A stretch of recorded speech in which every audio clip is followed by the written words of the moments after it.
just introduce yourself, who you are and what it is you do? Sure. So my name is Hana Tanimura.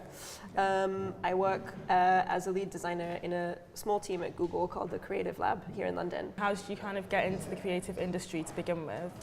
In a little bit of a roundabout way, to be honest. I started out studying painting at university because I didn't know that design existed. So I kind of stumbled into that because I knew I really liked making things with my hands. I was very visual from a young age. And so I went into painting because that's kind of all I knew that I could do.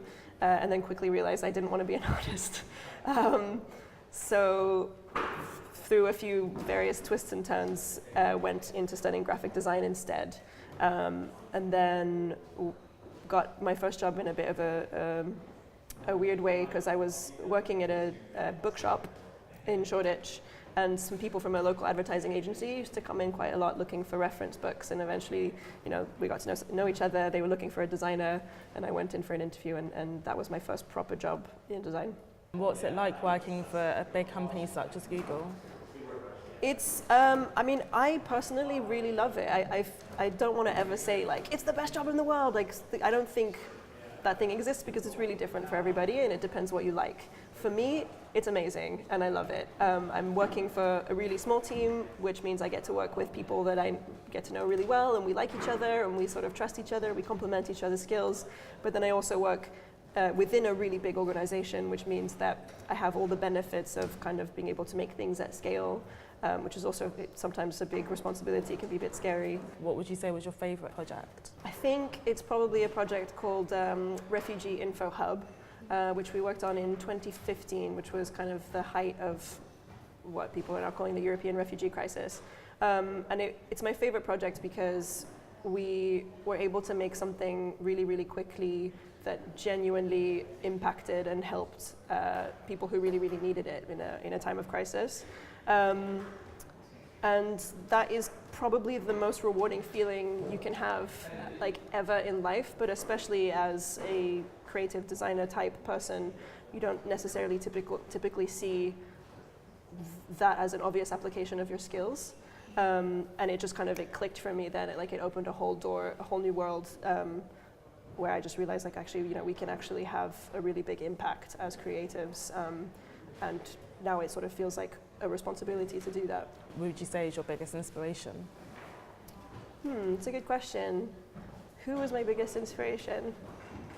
It's difficult. I don't think I could ever say it's any one person. I go to different people for different things in a way.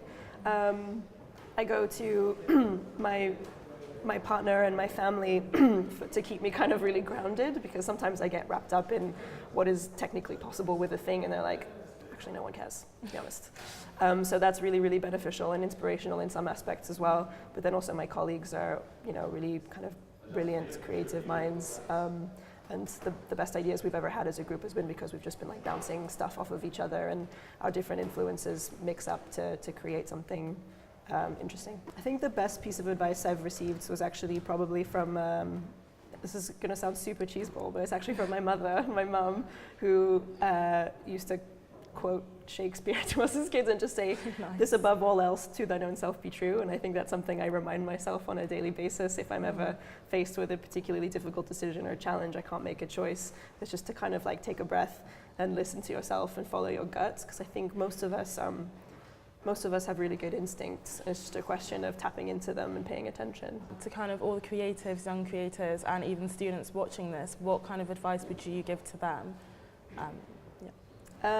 I would just say to exactly that, to follow your gut, follow your instincts. Don't worry too much about trends in the industry, feeling like you need to fit in. I think, now that I've kind of crossed over to the other side, I've been working in industry for a little while, I'm looking to the students to inspire me for the next thing. So I think it's really important, and the best thing that you can do for yourselves is to just make stuff that you think is really, really great and really important.